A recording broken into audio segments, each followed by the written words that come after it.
धक्का तो कल आ गया अमेरिका पहुंचा देना उन्होंने अफरीदी दे ये जो पाकिस्तान में अमरीकी कवाल है ना, बाज़ औक़ात मुझे हैरत होती है कि ये अमरीका की मदासराई में सहाफ़ती जो अखलाक है, जो उनका ज़ाब्ता अखलाक है, उसको भी ये बिल्कुल तहस नहस करके रख देते हैं। इतनी मोहब्बत इन पर, इनके असाब पर अमेरिका की मोहब्बत इस कदर सवार हो जाती है कि किसी चीज़ का भी ध्यान नहीं रखते। मैं अगले रोज़ सुन रहा था एक साहब को, बाकायदा वो जोश खताबत में पूरी ये बात साबित कर रहे थे कि शकील अफरीदी का जुर्म क्या है।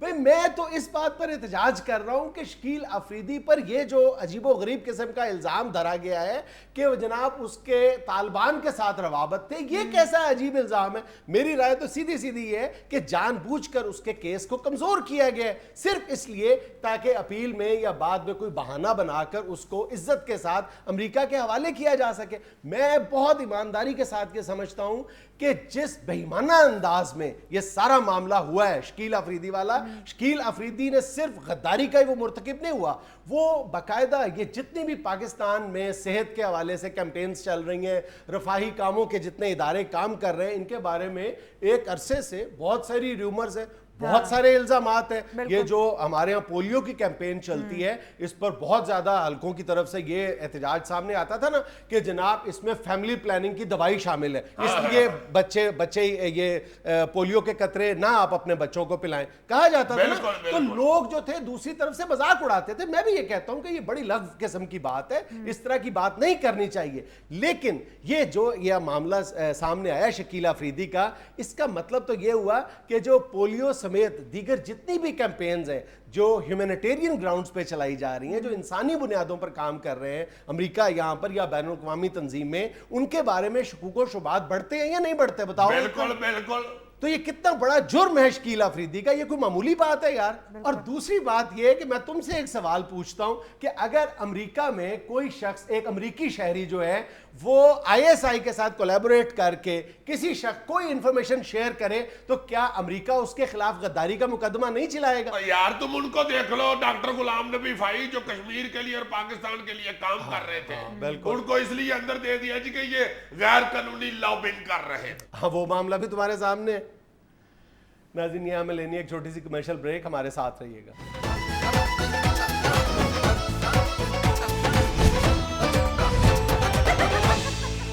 नाज़रीन, घरेलू मुलाजिमीन हमारे माशरे का वो तबका है जिन्होंने कभी अपने हकूक़ के लिए आवाज़ बुलंद नहीं की, और उससे ज़्यादा जुल्म की बात यह है कि कभी हमने भी उनके हकूक़ जानने की कोशिश नहीं की। इन तमाम मामलात पर बात करने के लिए हमारे साथ मौजूद हैं घरेलू मुलाजिम जनाब शरफू। सफाई तो यहाँ बहुत अच्छी हुई है, मुझे लग रहा है कि मेरे जैसा कोई मेहनती मुलाजिम ही है आपका। अच्छा, तुम बहुत अच्छी सफाई करते हो। ऐसी अच्छा, हमने तो सुना है कि घरेलू मुलाजमीन जो है वो दिल से सफाई नहीं करते। नहीं जी, दिल से तो कोई भी सफाई नहीं करता। अगर मालिक खुद भी सफाई करे तो वो दिल से नहीं करते। सफाई तो या बौकर से होती है या टाकी से होती है, दिल से तो कोई भी सफाई नहीं करता। हाँ, अलबत्ता सफाई के हवाले से जो हम पे इल्जाम लगाया जाता है वो ये होता है जी कि आप कूड़ा इकट्ठा करके या सोफे के नीचे लगा देते हैं या बेड के नीचे। हाँ, ये तो होता है। 36 काम होते हैं हमें, अगर जल्दी जल्दी में एक आधी दफा ऐसा कर लेते हैं तो कौन सी ऐसी क़यामत आ जाती है। मेहमानों ने कौन सा आगे ऐसे सलाम दुआ लेनी है, अस्सलाम वालेकुम, क्या बड़ी देर बाद मिले हैं, क्या अच्छा, आप कभी हमारी तरफ चक्कर ही नहीं लगाते क्या? अच्छा, मेरी बात तो सुनो यार, मुझे जानना ये है कि तुम लोगों के कोई वर्किंग आवर्स होते हैं? बिल्कुल नहीं, 24 घंटे आउन। किसी वक्त तो आधी रात को, उस वक्त भी साहब की आवाज आ जाती है जब उल्लू की आवाज नहीं निकलती। अच्छा। शरफू कहाँ हो? दिल तो मेरा करता कि आगे से कहूँ जी जहन्नम में हूँ, फिर मैं कहता हूँ आगे से यही ना कह दे कि यार आग उधर काफी होगी, जल्दी से चाय का कप बना के ले आओ। इसलिए जनाब जितनी देर कड़ी चलती है उतनी देर शरफू चलता है।